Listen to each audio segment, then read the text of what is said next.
Les Burkinabés réagissent aux résultats de l'enquête parlementaire sur le foncier.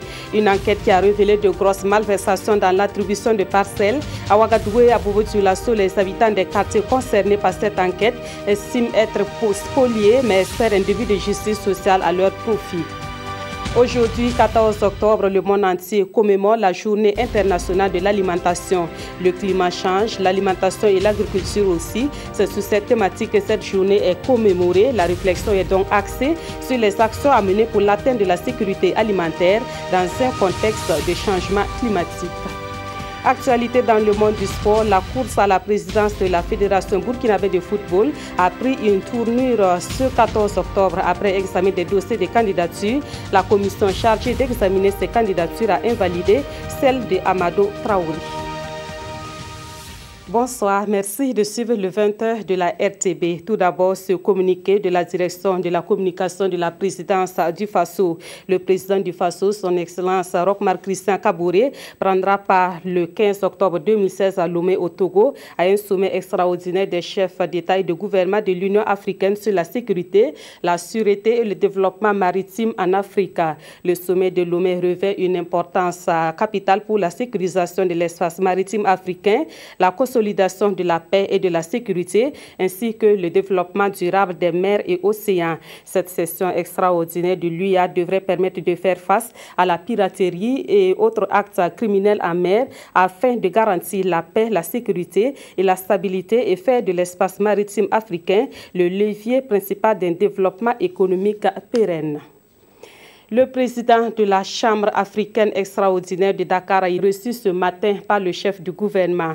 Paul Kabatieba, il a expliqué sa mission à Dakar. La Chambre africaine extraordinaire de Dakar est la juridiction qui avait été mise en place pour juger l'ancien président tchadien Hissène Habré. Plus de précisions avec Jean Songo, Vincent Tiendrebego et Abdelaziz Yagibou. Mission accomplie pour Berdao Gustave Kam, qui a présidé la Chambre africaine extraordinaire de Dakar, chargé de juger Hissène Habré, l'ex-président tchadien. Son entretien avec le chef du gouvernement a essentiellement porté sur ce sujet. Et Maître Kam en tire des leçons pour l'Afrique. Ce qu'on peut en tirer comme expérience, c'est qu'on a des fils en Afrique qui peuvent et qui sont à même de pouvoir prendre les dossiers les plus durs, qu'il s'agisse dans les juridictions nationales, qu'il s'agisse dans les juridictions régionales africaines ou qu'il s'agisse de la Cour pénale internationale qui fait l'objet de pas mal de débats aujourd'hui. Avant cet entretien, le président de cette chambre avait été reçu par le président du FASO, à qui il a rendu compte de sa mission à Dakar.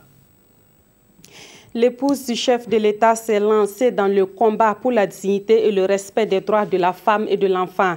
Dans ce combat, elle a ciblé principalement les mutilations génitales féminines. Et pour que son engagement ait plus de résultats, Sika Kaboré a besoin du soutien des élus nationaux. Aujourd'hui, elle était devant la représentation nationale pour demander ce soutien. Ibrahima Sombié et Tanga Kafando. Avec à sa tête la première dame Sika Kaboré, la coalition nationale de la lutte contre les mutilations génitales féminines entame une nouvelle étape, celle de la généralisation de l'enseignement des contenus des mutilations génitales féminines dans le système scolaire au Burkina Faso. Une nouvelle approche qui, à côté de la répression, vise à agir simultanément aussi bien sur les enfants que sur les enseignants et les parents. La répression frappe essentiellement ceux ou celles qui pratiquent l'excision et leurs complices. Il s'agit maintenant pour les enfants également d'être outillés sur les conséquences de ce fléau, de façon à pouvoir aider à dénoncer et aider à mieux comprendre les raisons pour lesquelles et à convaincre leurs parents des raisons pour lesquelles cette pratique est mauvaise. Et pour atteindre l'objectif visé, la première dame Sika Kaboré demande l'engagement de tous et surtout celui des élus dans le combat. Le député, comme vous le savez, est un leader dans sa circonscription électorale et nous pensons qu'il est à même de créer sur le terrain, avec les acteurs locaux, avec les élus municipaux, avec les maires, de créer une synergie efficace de lutte contre les MGF. Et nous pensons que de cette façon-là, très rapidement, nous allons pouvoir engranger des résultats positifs. Un appel bien attendu et le président de l'Assemblée nationale promet d'être sur tous les fronts pour la sensibilisation, mais également d'endurcir les lois qui répriment ces pratiques. Et ce combat mérite d'être gagné et nous devons gagner cette victoire avec tous les Burkinabés. Les initiatives prises par la Première Dame, non seulement dans ce cas de lutte contre les mutilations génitales féminines, contre le cancer du col de l'utérus, participent de sa volonté de contribuer à l'épanouissement de la femme burkinabé. Au Burkina Faso, le tableau sur les mutilations génitales féminines reste sombre, mais les acteurs se convainquent de venir à bout du phénomène avec l'engagement de tous. L'actualité au Burkina Faso reste dominée par les résultats de l'enquête parlementaire sur le foncier. Une enquête qui a révélé de grosses malversations dans l'attribution de parcelles. À Ouagadougou, l'un des sites concernés par ces lotissements est le quartier Yarma. Les habitants de ce quartier disent être spoliés et demandent que des mesures diligentes soient prises en leur faveur. On les entend dans ce reportage signé Moussa Ouedraogo et Ismaël Dilouma Sirima. Yagma. Les nomméments cités dans les requêtes parlementaires sur le foncier urbain.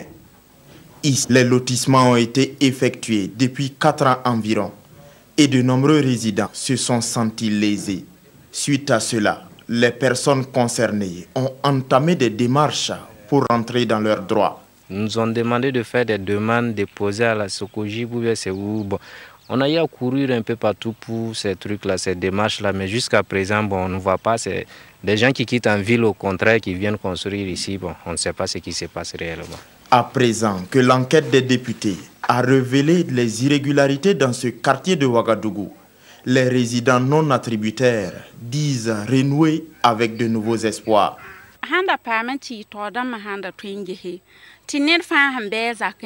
On espère qu'ils vont trouver une parcelle pour chaque résident. Occasion également d'interpeller le gouvernement et l'Assemblée nationale à plus de vigilance. Nous remercions l'Assemblée pour leur travail. Ce que nous demandons, c'est de bien mettre sur l'affaire de Yarma pour que les gens gagnent leurs parcelles. Parce que nous, là, on est beaucoup. À cause des parcelles, on est trop suffisant à Yarma. Dans l'ensemble, les populations que nous avons rencontrées apprécient positivement le retrait des sites Sokojib de Yagma. Ils espèrent actuellement que de nouvelles attributions seront faites dans les règles de l'art. Et l'autre grande ville concernée par cette enquête parlementaire sur le foncier urbain, c'est bien Bobo-Dioulasso. Dans cette ville, le rapport de la commission parlementaire rencontre l'assentiment des populations. Pour elle, c'est le début d'une justice sociale. Les habitants de Bobo-Dioulasso qui se sont exprimés sur le sujet souhaitent voir la loi s'appliquer dans toute sa rigueur. Des détails avec Hassan Gourabou et Kadouro Menki.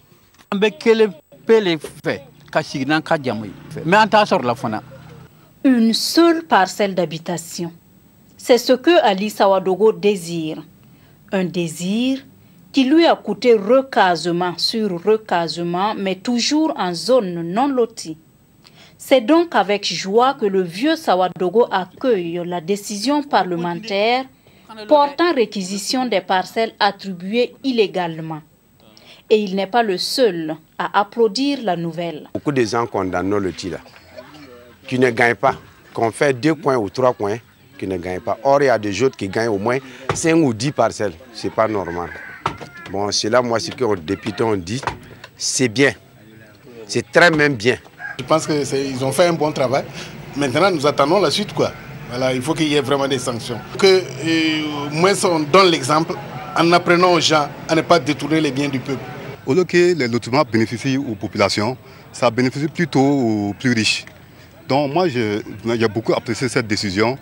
Je voudrais en tout cas que cette décision-là vraiment ne tombe pas dans le tiroir. La question du foncier, une grande nébuleuse. Cette fois-ci, la population veut compter sur le gouvernement à bien vouloir rectifier le tir. Ils n'ont qu'à avoir le courage politique de mener la période jusqu'au bout. Dieu seul sait ce que ce foncier a divisé le peuple burkinabé en général et ceux de Ouaga et Bobo en particulier. Une opération qui ne sera pas façonné dans les moules des clivages politiques et autres affinités. C'est du moins le souhait des populations. Autre point de l'actualité, les médiateurs des pays membres de l'UEMOA ont achevé leur séminaire régional hier à Ouagadougou. Les travaux lors de ce séminaire ont porté sur la situation du civisme dans les États membres. Les médiateurs ont donc formulé des recommandations dans le sens d'asseoir une culture du civisme et de la paix dans la sous-région. Jean Songo, Maïmouna Traouri. Les communications ont été présentées par des experts venus des pays membres de l'UEMOA. Des communications suivies d'échanges qui ont permis aux médiateurs d'identifier les causes de l'incivisme dans la sous-région. D'un État à l'autre, les causes demeurent identiques. La perte des valeurs morales, l'effondrement de l'autorité de l'État, la démission des parents, la faiblesse des systèmes éducatifs, la malgouvernance, l'impunité, la pauvreté, le chômage. Au regard de la recrudescence des actes d'incivisme, les médiateurs ont formulé des recommandations. Nous avons demandé la formation, une instruction militaire aux futurs agents de l'État à un certain niveau. Il vous appartiendra de savoir ce que signifie le droit d'aînesse. Il vous appartiendra de savoir céder la place à la dame qui est plus âgée. Il va savoir aider la dame qui porte de lourds fardeaux à traverser la rue. Il va falloir que vous compreniez que vous ne pouvez pas déverser votre colère en détruisant les feux tricolores, que vous ne pouvez pas brûler les lampadaires, que vous ne pouvez pas vous en prendre aux biens d'autrui impunément. Il y a des lois et des règlements. La presse est fortement attendue sur le terrain de la lutte contre l'incivisme. Tout à l'heure va être lue une motion pour demander que nos États soutiennent la presse, pour que vous ayez davantage de programmes de déontologie, de rigueur, d'éthique, mais également que vous ayez des programmes culturellement ancrés dans leur production et dans leur diffusion pour pouvoir contrecarrer, pour autant que faire se peut, les programmes importés. Les médiateurs des pays membres de l'UEMOA se sont engagés à faire des plaidoyers auprès des autorités nationales sur la nécessité de promouvoir l'esprit civique. La Banque africaine de développement procède à la revue trimestrielle de son portefeuille. Cette revue s'inscrit dans le cadre du suivi des projets et programmes financés par la BAD. L'exercice se mène en collaboration avec le gouvernement burkinabé. C'est donc un cadre pour faire le point des projets financés par la BAD au Burkina Faso. Souleymane Sanou et Kadi Sanogo. La présente revue du portefeuille des projets de la Banque africaine de développement BAD s'inscrit dans le cadre du suivi des projets et programmes financés par cette institution. Cet exercice constitue un cadre privilégié permettant au gouvernement et à la BAD de passer en revue les performances des projets et programmes et surtout d'identifier ensemble les contraintes afin d'esquisser des solutions pour y remédier. Globalement, la qualité du portefeuille est bonne. Bien sûr, il y a encore des efforts à faire pour qu'elle soit très bonne. Mais à ce stade, je peux vous dire que la collaboration entre la Banque africaine de développement et le gouvernement du Burkina Faso et toute l'administration du Burkina Faso sont sur vraiment un chemin ascendant vers une très bonne performance de ce portefeuille. Mais la réunion d'aujourd'hui, qui est trimestrielle et qui est un rendez-vous pour faire le point, nous permettra de voir ce qui fait que nous ne sommes pas encore très satisfaisants. La Banque africaine de développement accompagne le Burkina Faso dans ses efforts de développement. Le niveau d'exécution des projets et programmes au Burkina Faso est globalement satisfaisant, mais il y a des efforts que nous sommes en train de déployer pour pouvoir améliorer ces performances-là. Ces efforts passent déjà au niveau des réformes. Comme vous l'avez suivi récemment, il y a certaines mesures réglementaires qui ont été adoptées, notamment la loi d'habilitation pour accélérer un peu les procédures de ratification des accords. Même si le bilan est globalement satisfaisant, il y a des projets qui restent dans la catégorie des performances insuffisantes. Il s'agit du projet d'aménagement des routes, de désenclavement interne et du projet d'appui à la transformation de l'économie. Dans l'actualité également, aujourd'hui 14 octobre, le monde entier commémore la journée internationale de l'alimentation. Le climat change, l'alimentation et l'agriculture aussi. C'est sur cette thématique que cette journée est célébrée. La réflexion est donc axée sur les actions à mener pour l'atteinte de la sécurité alimentaire dans un contexte de changement climatique. Le reportage de Jean Zongo et Estelle Judith Assorba. La 36e journée mondiale de l'alimentation, le Burkina Faso commémore l'événement au plan national à la Maison du peuple de Ouagadougou. Une célébration qui se déroule dans un contexte de changement climatique, d'où le choix du thème « Le climat change, l'alimentation et l'agriculture aussi ». Oui, les changements climatiques, vous le savez, dans notre pays, nous les vivons par les sécheresses, tantôt inondations, et qui fait que ça joue sur la production et même la productivité. Alors donc c'est pour ça que nous pensons qu'il faut quand même qu'il y ait une certaine sensibilisation sur la question du changement climatique pour que les gens et les autres prennent conscience. Les changements climatiques compromettent les efforts du gouvernement burkinabé et partenaires visant à mettre un terme à la faim et à toutes les autres formes de malnutrition d'ici à 2030. Pour la FAO, il faut adapter l'agriculture au changement climatique pour assurer la sécurité alimentaire des populations. En s'adaptant aux nouvelles technologies, aux nouvelles techniques culturelles, en mettant en place des systèmes qui donnent de l'importance aux semences qui s'adaptent à ce changement climatique et en changeant aussi progressivement les habitudes alimentaires des populations. C'est comme ça qu'on va s'adapter progressivement. La célébration de cette 36e journée sera aussi marquée par une conférence autour du thème de la journée, une exposition de produits alimentaires et agroalimentaires, un concours d'art culinaire et des activités de promotion des mets locaux.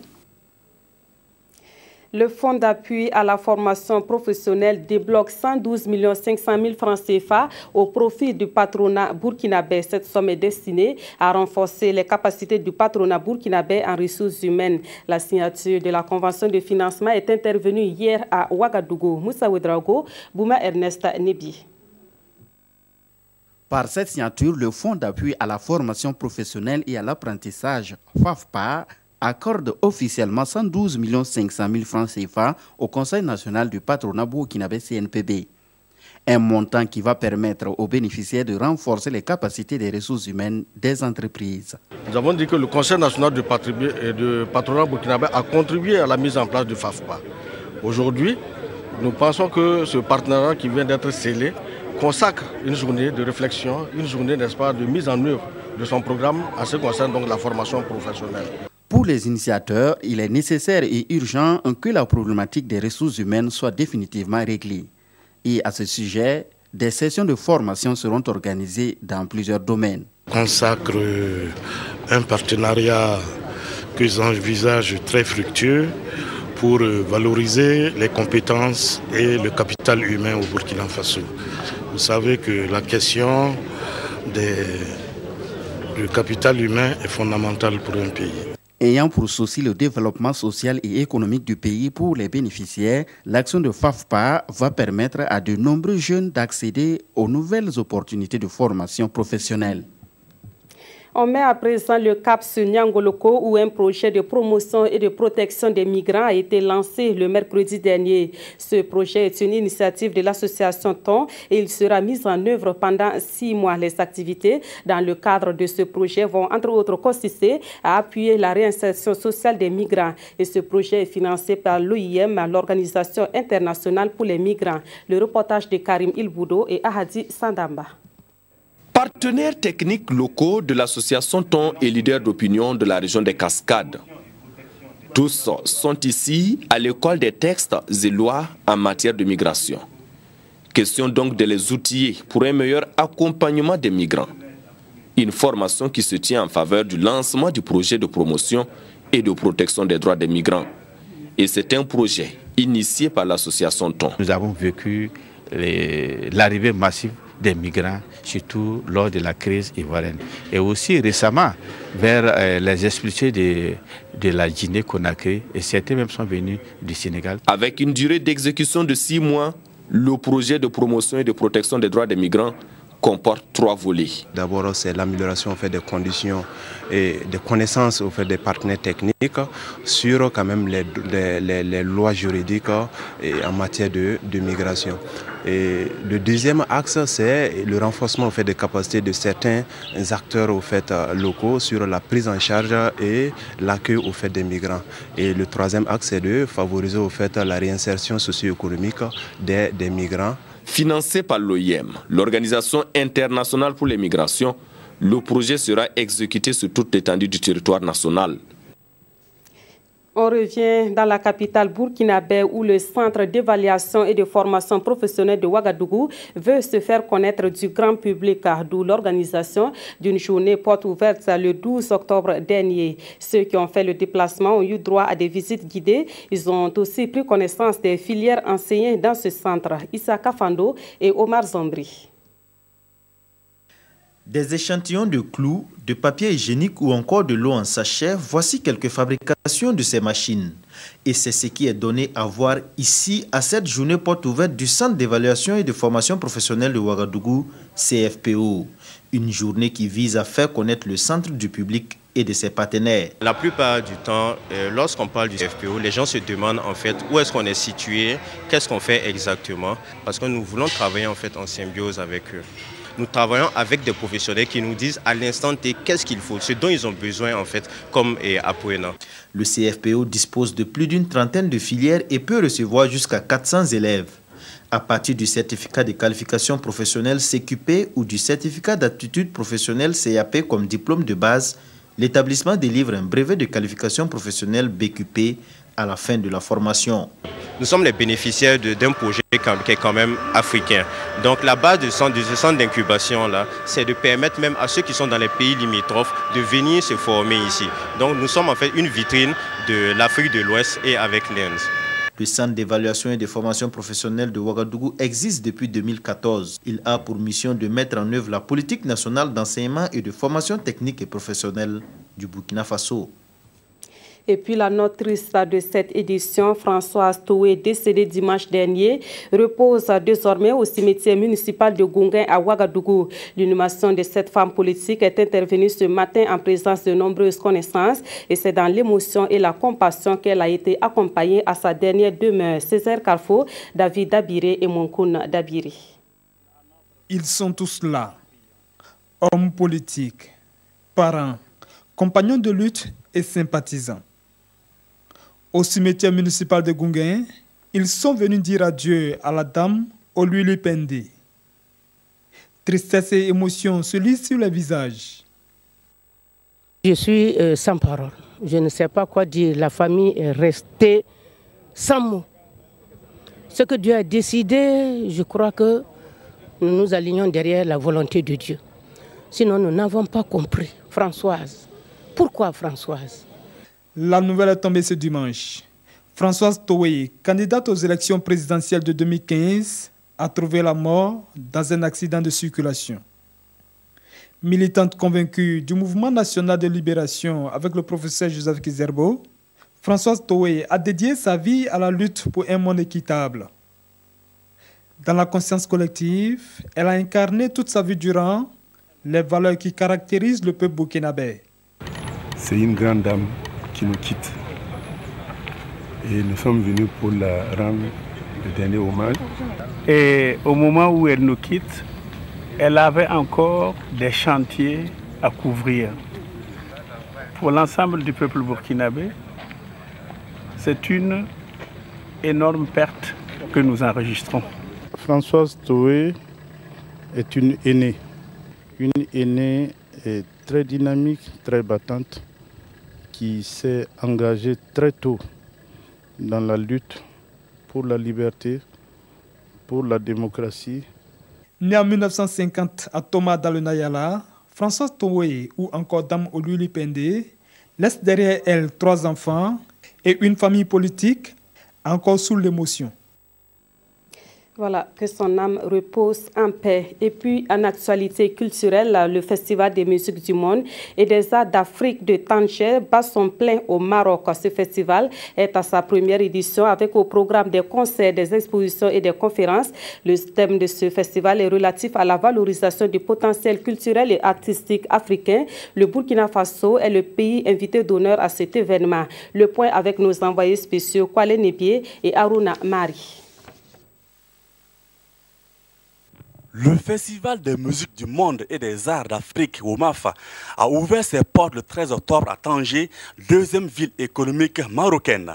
Une première édition qui réunit des festivaliers venus de 8 pays. Ce festival est une initiative de la fondation Dinchen Cook. Il se veut un trait d'union entre le Maroc, l'Afrique et le reste du monde. L'ouverture aux autres, le savoir vivre ensemble et la tolérance sont des valeurs cardinales. Ce sont pour ces raisons en particulier que le Maroc développe avec autant de succès des relations sud-sud sur un pied d'égalité avec ses pays frères d'Afrique subsaharienne.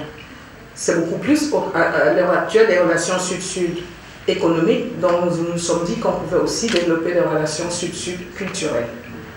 J'ai l'ambition que le festival WOMAF de Tanger soit une pierre à cet édifice du savoir vivre ensemble et de l'ouverture aux richesses culturelles de l'autre. Le Burkina Faso est le pays invité d'honneur de la première édition du festival WOMAF, un choix qui permet de mettre en lumière son potentiel culturel à travers ses artistes, musiciens et plasticiens. Le Burkina Faso a tenu à participer à ce rendez-vous culturel pour faire connaître ses artistes et favoriser leur promotion. À cet effet, 2 stars de la musique moderne, en l'occurrence Amity Miria et Hawa Sissao, sont venus à Tanger pour s'associer à leur père et communier avec la population, échanger les expériences et déballer leurs talents.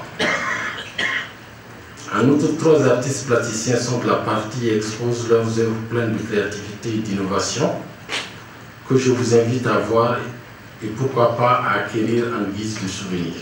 Au programme du WOMAF 2016, des conférences sur les thématiques liées à la culture, des concerts et des expositions. Le festival WOMAF de Tanger baisse ses rideaux samedi 15 octobre. Retour au Burkina Faso pour l'actualité dans le monde du sport. La course à la présidence de la Fédération burkinabé de football a pris une nouvelle tournure ce 14 octobre. La commission chargée d'examiner les candidatures a validé celle de Amadou Traoré. 3 dossiers avaient été réceptionnés par le secrétariat général de la FPF le 11 octobre dernier. Plus de précisions avec Jérôme Senrebego. C'est à moins de 3 heures de la limite de dépôt des dossiers ce mardi 11 octobre que les 3 prétendants à la présidence de la FBF s'étaient précipités pour acter officiellement leur candidature au secrétariat général. 72 heures après, la commission de validation des candidatures déclare: la validation des listes de candidature de M. Kabole B. Bertrand et de M. Sangaré Sita.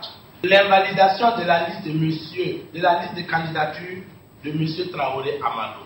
2 raisons ont poussé la commission présidée par le colonel Souley Mohamed, ancien président de la FBF, à invalider la candidature de Amadou Traoré. La commission a constaté que certaines pièces versées dans le dossier de candidature de M.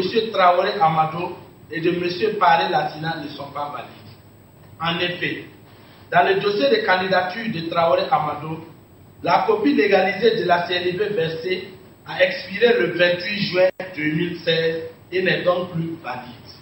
Le candidat Paré Latina, en tant que membre du comité exécutif, a été avalisé par l'Union nationale des arbitres de football du Burkina, UNAF-B, UNAF-Burkina. Au regard de l'article 7 ci-dessus, cette structure n'est pas membre actif de la FPF et n'est pas habilitée à avaliser une candidature. Toute chose qui est exclusivement réservée aux membres actifs. La liste est invalidée, mais la page Amadou Traoré n'est pas fermée pour autant. Il y a une commission d'appel qui sera mise en place. Je crois que nous attendons d'être notifiés, de connaître quelle est cette commission d'appel pour pouvoir formuler une réponse. Il y a des délais aussi qui sont prévus par rapport au texte qui organise ces élections. Nous allons formuler dans les délais qui existent. Mais comme je dis, nous sommes dans le domaine du football. On espère que peut-être un candidat peut trouver une solution. Le candidat Amadou Traoré dispose de l'intervalle du 27 au 30 octobre pour transmettre sa plainte à la commission d'appel de la Fédération burkinabé de football qui va siéger du 1er au 7 novembre. On termine cette édition avec la revue de presse. Le rapport de la commission parlementaire sur le foncier urbain est le principal sujet qui a intéressé les quotidiens de ce vendredi. Une lecture croisée des journaux avec Aimé Solange Guigma. Le rapport de la commission d'enquête parlementaire sur le foncier à la une de toutes les parutions du jour. menée dans 15 communes du pays sur des lotissements effectués de 1995 à 2015, nous informe le quotidien. Cette enquête parlementaire indique plus de 105 000 parcelles irrégulièrement attribuées. Elle révèle également dans Sidoya que des sociétés immobilières, Socogib, Azimo et Satlo, ont spolié des milliers de parcelles aux populations de Yagma, de Nyoko 2 et de Ouaga 2000. Aussi, souligne aujourd'hui au Faso, plusieurs promoteurs privés sont cités pour non-paiement de droits et taxes lors d'opérations immobilières comme CGE, BTM ou encore Abdoul Service. Des résultats livrés aux députés de l'Assemblée nationale qui autorisent le retrait de ces parcelles illégalement acquises indiquent le pays qui explique que cette opération permet à l'État de récupérer plus de 105 408 parcelles, soit 16 milliards de francs CFA au profit du trésor public. Il signale par ailleurs qu'il est temps que le gouvernement travaille à mettre en place un cadastre informatisé sans lequel on navigue à vue, dixit le président de l'Assemblée nationale Salif Diallo dans les colonnes du pays. Les députés recommandent également dans l'Express du Faso la reconstitution de tous les espaces verts, l'engagement des poursuites judiciaires à l'encontre des ex-maires et des représentants des services techniques ayant entériné des opérations irrégulières d'aménagement.